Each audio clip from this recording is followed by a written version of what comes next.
സംസ്ഥാനത്ത് ഏറ്റവും വാശിയേറിയ പോരാട്ടം നടന്ന മറ്റ് ജില്ലകളിൽ ഒന്ന് അത് ആലപ്പുഴ ജില്ലയാണ്. അവിടെ പ്രത്യേകിച്ച് അമ്പലപ്പുഴയിലേക്ക് നമുക്ക് പോയാൽ അമ്പലപ്പുഴ അറിയാവുന്നതുപോലെ തന്നെ അമ്പലപ്പുഴ ഒരുങ്ങിയത് വലിയൊരു രാഷ്ട്രീയ പോരാട്ടത്തിനാണ്.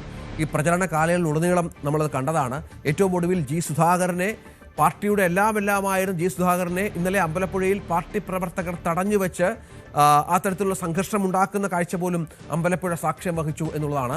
ഏറ്റവും ഉയർന്ന പോളിംഗ് ശതമാനം രേഖപ്പെടുത്തിയ മണ്ഡലങ്ങളിൽ ഒന്നായി അമ്പലപ്പുഴ മാറുന്നു എന്നുള്ളതാണ് പ്രധാനപ്പെട്ട കാര്യം. പരമ്പരാഗതമായ ഇടത് ശക്തി കേന്ദ്രമായ ആലപ്പുഴ ജില്ലയിൽ ഇക്കുറി അട്ടിമറി വിജയങ്ങൾ കോൺഗ്രസ് പ്രതീക്ഷിക്കുന്നുണ്ട്.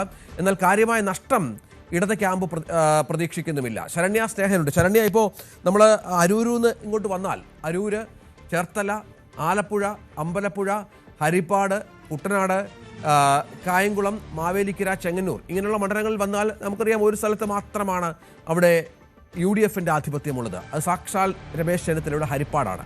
പക്ഷെ ഇത്തവണ അരൂർ പ്രതീക്ഷിക്കുന്നു UDF. ഇങ്ങോട്ട് വന്നാൽ ആലപ്പുഴ പ്രതീക്ഷിക്കുന്നു, ശക്തമായ മത്സരമാണ് നടന്നിട്ടുണ്ട്. അമ്പലപ്പുഴ പ്രതീക്ഷിക്കുന്നു UDF. കുട്ടനാട്ടിൽ വലിയ വിജയമുണ്ടാകുമെന്ന് കരുതുന്നു. ഹരിപ്പാട്ട് സ്വാഭാവികമായും വിജയമുണ്ടാകും, സംശയമില്ല. കായംകുളം പ്രതീക്ഷിക്കുന്നു. അങ്ങനെ UDF പ്രതീക്ഷിക്കുന്ന 6ഓളം മണ്ഡലങ്ങൾ അവിടെ കനത്ത രാഷ്ട്രീയ പോരാട്ടം നടന്നിട്ടുണ്ട്. പക്ഷേ അമ്പലപ്പുഴയിലെ അടക്കം വലിയ വോട്ടിംഗ് ശതമാനം അതെന്തിൻ്റെ സൂചനയായി കാണുന്നുണ്ട് ഇരു മുന്നണികളും?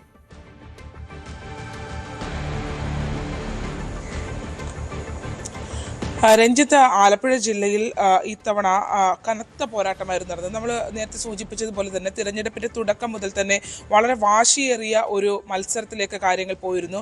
ആദ്യഘട്ടത്തിൽ ചർച്ചയായിരുന്നു UDFന് ആര് മത്സരിക്കാൻ, സ്ഥാനാർത്ഥികൾ ആരുണ്ട് എന്നുള്ളൊരു വലിയ ചർച്ച. എത്ര വന്നാലും ഈ 8 എന്നുള്ള LDFന്റെ കണക്കുകളെ അത് ബ്രേക്ക് ചെയ്യാൻ കഴിയുന്ന രീതിയിലുള്ള സ്ഥാനാർത്ഥികൾ ഉണ്ടോ എന്നുള്ള ചോദ്യമൊക്കെ ഉയർന്നിരുന്നു.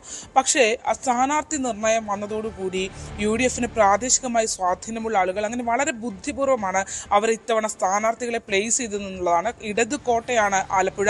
കഴിഞ്ഞ നിയമസഭാ തെരഞ്ഞെടുപ്പിൽ 8 ഇടങ്ങളിലാണ് ഇടതുപക്ഷം നിലനിർത്തിയത്. തുടർച്ചയായി അവർ നിലനിർത്തി എന്നുള്ളതാണ്.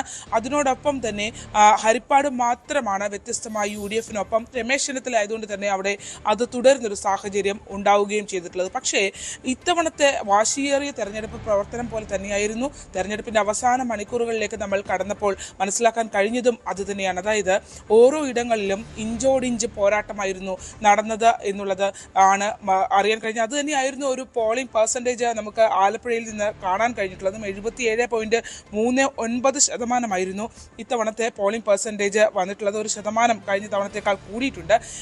നേരത്തെ പറഞ്ഞ അമ്പലപ്പുഴ, അതായത് ഏറ്റവും വാശിയേറിയ മത്സരം നടന്ന ജി സുധാകരൻ CPMൽ നിന്ന് വിട്ട് ഒരു സ്വതന്ത്ര സ്ഥാനാർത്ഥിത്വത്തിലേക്ക് വരികയും അവിടെ UDFന്റെ പിന്തുണ കൂടി എത്തുകയും ചെയ്തതോടുകൂടി ഏറ്റവും ശ്രദ്ധേയമായ സംസ്ഥാനത്തെ തന്നെ മത്സരം നടന്ന, അതായത് എവിടെ ജയിച്ചാലും അമ്പലപ്പുഴ സുധാകരൻ തോൽക്കണം, അതായിരുന്നു CPMന്റെ ഏറ്റവും പ്രധാനപ്പെട്ട നിലപാട്. അത് പ്രത്യക്ഷത്തിൽ തന്നെ MV ഗോവിന്ദൻ ഇവിടെ പറയുകയും ചെയ്തിരുന്നു. പാർട്ടി സെക്രട്ടറി MV ഗോവിന്ദൻ പറയുകയും ചെയ്തിരുന്നു. ആ ഒരു മെഷീനറീസ് മുഴുവൻ ഇറക്കിയിട്ട് അമ്പലപ്പുഴയിൽ പ്രചാരണം നടത്തിയിരുന്നു. പക്ഷെ അമ്പലപ്പുഴയുടെ ഒരു പോളിംഗ് പെർസെൻറ്റേജ് നമ്മൾ നോക്കുമ്പോൾ കഴിഞ്ഞ തവണത്തേക്കാൾ, അതായത് കഴിഞ്ഞ തവണ 76.48 ആയിരുന്നെങ്കിൽ ഇത്തവണ അത് ഉയർന്ന 80%, അതായത് 80.75% അമ്പലപ്പുഴയുടെ പോളിംഗ് പെർസെൻറ്റേജ് ഉയർന്നു എന്നുള്ളതാണ്. ചില ഇടങ്ങളിൽ ഉണ്ടായ ഒരു വോട്ടിൻ്റെ കുതിപ്പ് അത് നമുക്ക് ഇത് അത്ര കണ്ട് ഇടതുപക്ഷത്തിന് ഗുണകരമായ ഒരു മാറ്റമാണ് എന്ന് കരുതാൻ കഴിയില്ല. പ്രത്യേകിച്ച് കിഴക്കൻ മേഖല, ജി സുധാകരന് സ്വാധീനമുള്ള തിരുവമ്പാടി, പഴവീടടക്കമുള്ള കിഴക്കൻ മേഖലകൾ നമ്മൾ പരിശോധിക്കുകയാണെങ്കിൽ തിരുവമ്പാടി സ്കൂളിലെ ബൂത്തിലൊക്കെ എല്ലാ ബൂത്തുകളിലും 90% മുകളിൽ വോട്ട് പോൾ ചെയ്യപ്പെട്ടു എന്നുള്ളതാണ്.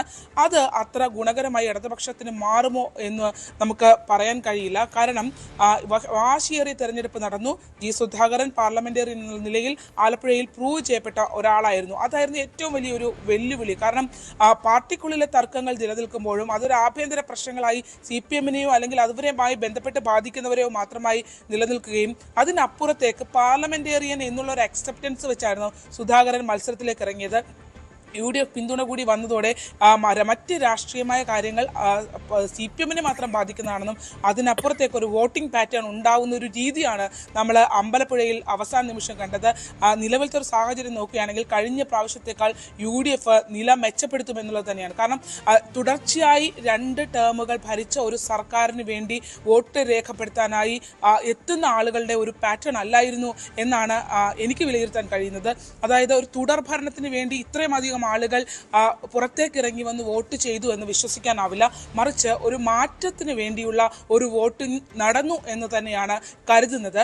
അരൂരേക്ക് പോവുകയാണെങ്കിൽ അരൂര് UDF-ന് ഒരു മേൽക്കൈ നിലവിലത്തെ ഒരു പോളിംഗ് ശതമാനം നമ്മൾ നോക്കുമ്പോൾ നമുക്ക് പറയാൻ കഴിയും. കാരണം 83% പോളിംഗ്. അരൂർ എല്ലാ തവണയും നന്നായി പോൾ ചെയ്യുന്ന ഒരു മണ്ഡലമാണ്. കഴിഞ്ഞ തവണ 82 ആയിരുന്നു. അത് ഇത്തവണ 83% ഉയർത്തിയിട്ടുണ്ട്. ന്യൂനപക്ഷ മേഖലകളിൽ നല്ല വോട്ടിംഗ് ഉണ്ടായിട്ടുണ്ട് എന്നുള്ളതാണ് ശ്രദ്ധേയം. ആലപ്പുഴ ജില്ലയിലെ എല്ലാ ന്യൂനപക്ഷ കേന്ദ്രങ്ങളിലും നല്ല രീതിയിൽ വോട്ട് പോൾ ചെയ്യപ്പെട്ടിട്ടുണ്ട്. അത് പ്രതീക്ഷ ന്യൂനപക്ഷങ്ങളുടെ ഒരു ഏകീകരണം, ഒരു ക്രോഡീകരണം UDF-ന് അനുകൂലമായി ഉണ്ടാകുമെന്ന് തെരഞ്ഞെടുപ്പ് വിശകലന വിദഗ്ധർ ഈ ഇലക്ഷൻ പോളിംഗിന് ശേഷം അനലൈസ് ചെയ്യുന്നൊരു പശ്ചാത്തലം കൂടിയുണ്ട്. എന്താണ് സംഭവിക്കുക എന്നുള്ളത് കാത്തിരുന്ന് കാണാം. കൂടുതൽ വാർത്തകൾക്ക് News 18 Keralam YouTube channel subscribe ചെയ്യുക.